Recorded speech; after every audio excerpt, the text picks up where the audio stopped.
Okay. We met and it was 2003, and I had just started my freshman year of college, and we were both working at the mall, and he worked at Finish Line, a sneaker store, and I worked at a clothing store, and they were right next to each other.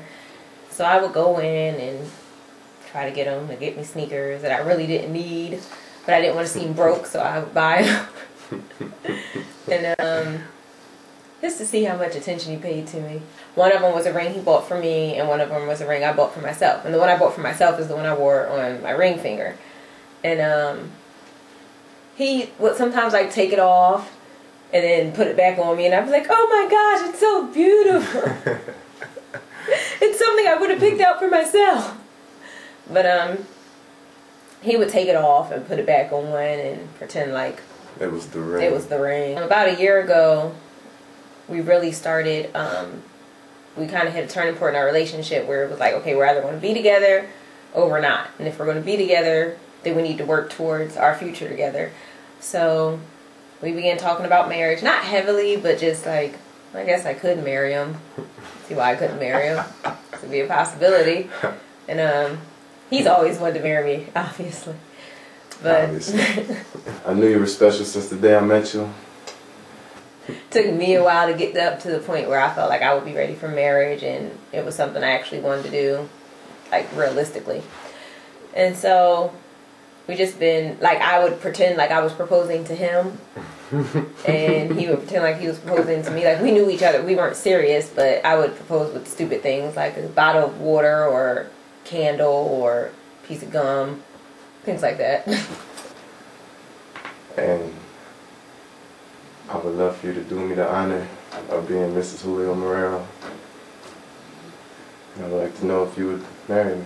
When he actually proposed for real, he had took it off, and I'm just assuming he's going to put it back on the finger. So I didn't really pay attention to it. I saw him like slipping on his finger to hold it, and then he began talking, and I'm not really paying attention and looking around. I kept interrupting him. And Sharee, Denise McFadden, would you do me the honor of being Mrs. Julio Marrero?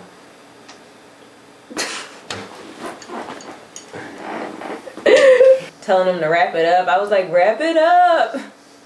So, and then that's when he took out the real thing.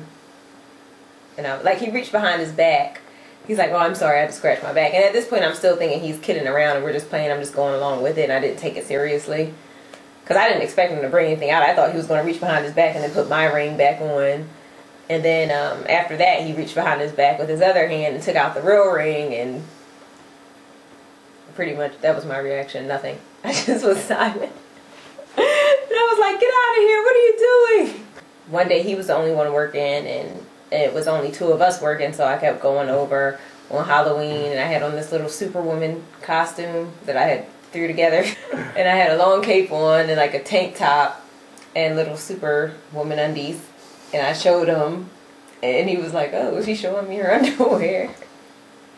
And after that, we had lunch together in the food court, and then we started hanging out. I think it was like Halloween we started hanging out, Halloween night, and pretty much have been together ever since.